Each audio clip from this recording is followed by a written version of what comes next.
welcome to Green Bangladesh Agro.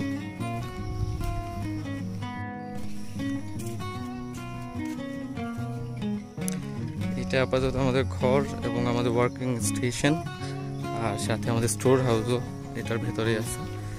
আর এই সাইডটাতে, এই প্লটটাতে আমাদের বেগুন চলতেছে। এটার নাম হলো ফিল্ড লিডার বেগুনটার নাম।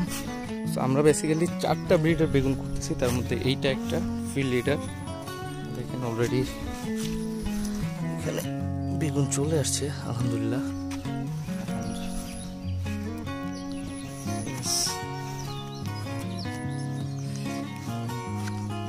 আপাতত একটা ক্লিনিং প্রসেস চলতেছে, যেটা সবসময় ওয়েদারের জন্য ঠিক টাইম মতো দেওয়া সম্ভব হয় না, বাট স্টিল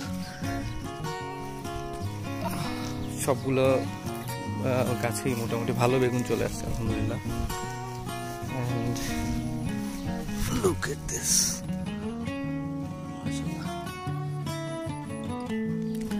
গাছ আলহামদুলিল্লাহ অনেক হেলদি আছে, পুরো এত টানা একটা বর্ষণ যাইতেছে, বাট আলহামদুলিল্লাহ আমাদের প্রপার স্প্রে শিডিউল দেওয়ার জন্য এবং সার ম্যানেজমেন্টটা ঠিকঠাক মতো করতে পারতেছি আমরা। তো এই কারণে আলহামদুলিল্লাহ প্রত্যেকটা গাছই খুবই ভালো যাচ্ছে। তো এইটা হলো কি আমাদের ফিল্ড লিডারের ক্ষেত, যেমন এই দেখতেছেন আপনারা। আসলে এটা হলো ফিল্ড লিডার। সো এই প্লটটা মূলত আমাদের বেগুনের প্লট এটা হলো। আর আমরা বেসিক্যালি গতানুগতিক কৃষির চাইতে একটু সরে যে কৃষিটা করার চেষ্টা করছি।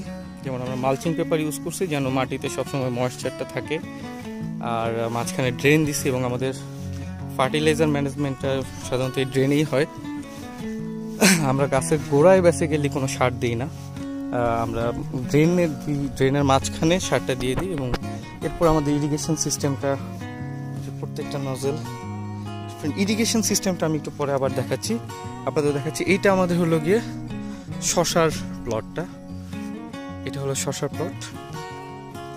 শশা মূলত আজকে আমরা প্রায় 4 মণ শশা অলরেডি আড়তে পাঠিয়ে দিছি। এই লটের এইটা হলো আমাদের প্রথম লট যেটা আমরা তুলছি। দেখেন এইটা আমরা আপাতত এই লটে আছে আমাদের সামরিন, আর মাশাআল্লাহ গাছের চেহারাও এবার ভালোই আছে। যেটা বৃষ্টির পরে সাধারণত যেটা হয় যে গাছের গোড়া পচে যাওয়ার একটা চান্সেস থাকে, ওইটা আমরা আসলে কিউর করার খুব চেষ্টা করতেছি। দেখা যাক কি হয়। নেচারের সাথে আসলে কখনো রেস করা তো সম্ভব না, বাট